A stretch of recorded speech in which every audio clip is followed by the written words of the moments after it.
আফসোস সেই সকল মানুষদের জন্য যারা এখন এই দুনিয়াতে নেই, বিশেষ করে আমাদের মা বাবা,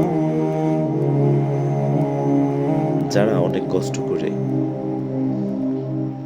অনেক দুঃখ করে যাদের সন্তানগুলোকে এই দুনিয়াতে রেখে গেছেন, অনেক কষ্ট করে অনেকভাবে মানুষ করে গেছেন, যারা এখন কবরে শুয়ে রয়েছেন শুধুমাত্র একটি বিষয়ের আশায়, একটি অপেক্ষায় যে তার রেখে যাওয়া সন্তানটি, তার রেখে যাওয়া অবলম্বনটি পৃথিবীতে যারা এখনো বেঁচে আছে তারা তার পাশে গিয়ে একটু আল্লাহর কাছে দুহাত তুলে তার জন্য নাজাতের মুক্তি দোয়াটা চাইবে, তার জন্য আল্লাহর দরবারে দুহাত তুলে ফরিয়াদ করে তার জন্য চোখের পানি ফেলবে, নামাজ পড়ে তার জন্য চাইবে।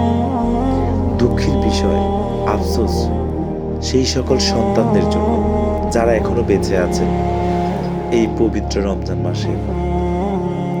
জানি না কে কতটুকু তার সেই চলে যাওয়া বাবা মায়ের জন্য দোয়া করছেন। আফসোস সেই সকল সন্তানদের জন্য যারা রোজা রাখছেন, নামাজ পড়ছেন। জানি না তার মৃত মা বাবার কবরের পাশে গিয়ে কতটুকু কবরও চেয়ার করছেন। কষ্ট লাগে, দুঃখ লাগে সেই সকল মানুষদের জন্য যারা এখন এই পৃথিবীতে বেঁচে নেই। জানি না তারা কোন শিক্ষায় শিক্ষিত করে এই পৃথিবীতে তাদের সন্তানগুলোকে রেখে গিয়েছেন। জানি না তারা কোন আদর্শে গড়ে সন্তানদেরকে তাদেরকে রেখে পরকালে বাড়ি জমিয়েছেন। আমরা যারা এখনো বেঁচে আছি আমরা হয়তো অনেকে জানি না যে প্রতিনিয়ত এই রমজান মাসে বিশেষ করে কবরবাসীদের আযাবগুলোকে স্থগিত করা হয়।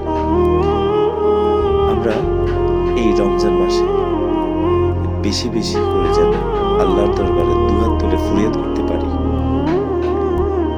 যে আমাদেরকে কষ্ট করে জন্ম দিয়েছেন, যে না খেয়ে না পরে অনেক ন্যায় অন্যায় সবকিছু করে আমাদের মুখে খাবার জুগিয়েছেন, যে ভুলভ্রান্তি করে বুঝে না বুঝে আমাদের জন্য অনেক কিছু করে গেছেন। আজকে আমরা যে ঘরে আছি, আজকে আমরা যে বাড়িতে আছি, আজকে আমার যোগ্যতার পিছনে যার অবদান, যার ঘাম, যার রোদে পুরা বৃষ্টিতে ভেজা, যার সর্বোচ্চ অবদান দিয়ে গেছেন, সে হয়তো এখন বেঁচে নেই, আমাদের পাশে নেই। কিন্তু দুঃখের বিষয়, কি করছি আমরা তার জন্য, কতটুকু করছি। আজকে আমার অবস্থান ভালো, আজকে আমার কোটি কোটি টাকা, বাড়ি গাড়ি, আমার ছেলে সন্তান, আমার ওয়াইফ, সব কিছু। আমার বাবারও তো একদিন এই সকল ছিল, আমার মায়েরও তো ছিল, কিন্তু তারা আজকে বেঁচে নেই। হ্যাঁ, আমি আপনাকেই বলছি, আমি সকলকে বলছি, আসুন আমরা সবাই আমাদেরকে এই পর্যন্ত যারা সংগ্রাম দিয়ে এতটুকু পর্যন্ত আল্লাহর কাছে দোয়া করে এনে দিয়ে চলে গেছেন পরপারে, যারা আর কোনোদিন এই পৃথিবীতে ফিরে আসবে না, আমরা সকলে তাদের জন্য, তাদের মাগফিরাতের জন্য এই দুনিয়াতে তাদের রেখে যাওয়া যে অর্থ সম্পদ রয়েছে এবং আমরা যতটুকু করতে পেরেছি তাদের অবস্থান এবং দোয়ার কারণে, আমরা সেখান থেকে তাদের মুক্তির নাজাতের জন্য আমরা অর্থ দিয়ে, শ্রম দিয়ে, গান দিয়ে, জাকাত দিয়ে, অসহায় মানুষদের পাশে দাঁড়িয়ে এবং আল্লাহ তাআলার কাছে দুহাত তুলে তাদের কবরের জিয়ারতের মাধ্যমে তাদের নাজাতের মুক্তির আশা করতে পারি। জানি না হয়তো তারা কেমন আছে, আল্লাহর কাছে সবসময় ফরিয়াদ করি যেন তাদেরকে জান্নাতবাসী দান করুন। আপনি জানেন না, প্রত্যেকটা মৃত ব্যক্তি সবসময় অপেক্ষা থাকে যে তার সন্তানটি কখন তার জন্য দোয়া করছে, তার কবরের পাশে গিয়া মহান রব্বুল আলামিনের কাছে দুহাত ফরিয়াদ করছে। আমরা অনেকে কবরে জিয়ারত করার জন্য হুজুরকে নিয়ে যাই, অমুকে নিয়ে যাই, তমুককে নিয়ে যাই, কিন্তু আমরা অনেকেই জানি না যে মহান আল্লাহ তাআলা ওই মৃত ব্যক্তির কাছের মানুষগুলো দোয়া সবচেয়ে ভালো বেশি কবুল করেন, তার সন্তানদের দোয়াটা সহজে কবুল করেন। আপনি যেভাবে জানেন সেভাবে তার কবরের সামনে গিয়ে আল্লাহ তাআলার কাছে চান। আফসোস সেই সকল চলে যাওয়া মৃত ব্যক্তিদের জন্য যারা শত শ্রমগান দিয়ে কষ্ট করে এই দুনিয়াতে তাদের সন্তানগুলোকে রেখে গেছেন, কোন শিক্ষায় শিক্ষিত করে রেখে গেছেন। এমনও দুর্ভাগা ব্যক্তি আছে যাদের সন্তানগুলো এই রমজান মাসে তার জন্য একটু দুহাত তুলে আল্লাহর কাছে তার মুক্তির নাজাতের কামনা করেনি। এমনও সন্তান আছেন তার নাজাতের জন্য এই দুনিয়াতে গরিব অসহায় দুস্থ মানুষের পাশে দাঁড়াননি, সেই শুধু দুনিয়ার লোভে লোভে লোভে লোভে তার স্বর্ণগুলো পাঠ করছেন। এই জন্য আমাদের প্রত্যেকের উচিত আমরা এই পৃথিবীতে আমাদের সন্তানগুলোকে এমনভাবে মানুষ করতে চাই যে আমার মৃত্যুর পরেও তারা যেন প্রতিনিয়ত আমার জন্য মন রব্বুল আলামিনের কাছে দোয়া চায়, প্রার্থনা করে যে আল্লাহ আমার বাবাকে জান্নাতবাসী দান করুন, আমার বাবার সকল গুনাহকে মাফ করে দিন, আমার মায়ের সকল আযাবকে মাফ করে দিন।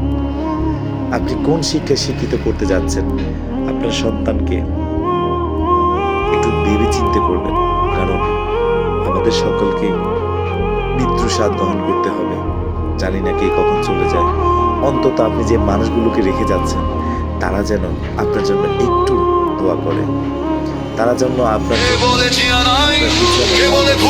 কাছে একটু চোখের পানি ফেলে। আমরা সবাই মহান রব্বুল আলামিনের কাছে দোয়া করি।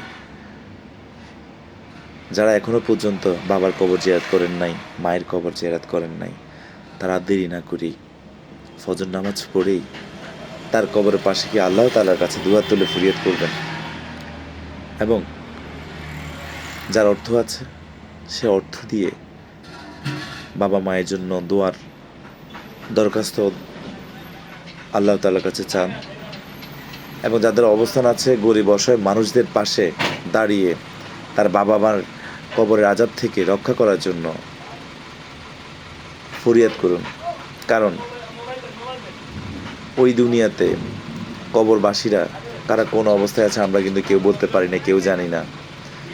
আল্লাহ তাআলা আমাদের সকলকে আমাদের বাবা মায়ের জন্য সবসময় যেন দোয়া করতে পারি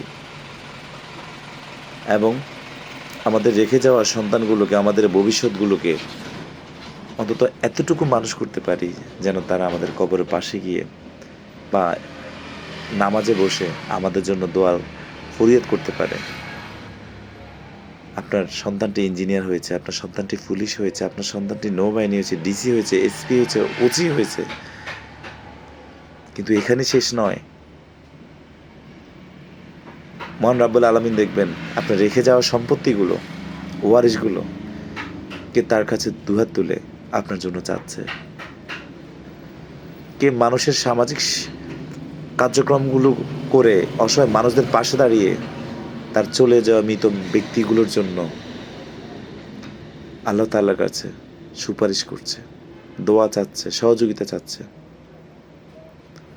আশা করি সবাই বুঝতে পেরেছেন। আমরা যেন আমাদের চলে যাওয়া সেই সকল কলিজার টুকরো মানুষগুলোর জন্য যেন আল্লাহর কাছে সবসময় দোয়া করতে পারি এবং আমাদের রেখে যাওয়া মানুষগুলোকে যেন আমরা ওইভাবে মানুষ করতে পারি যেন আমাদের চলে যাওয়া সকল মানুষদের জন্য তারা দুহাত তুলে চোখের পানি ফেলে মহান রব্বুল আলামিনের মনকে জয় করতে পারে, আমাদেরকে যেন নাজাতের ব্যবস্থা করতে পারে। সবাই ভালো থাকুন, সুস্থ থাকুন। আসসালামু আলাইকুম, আল্লাহ হাফেজ।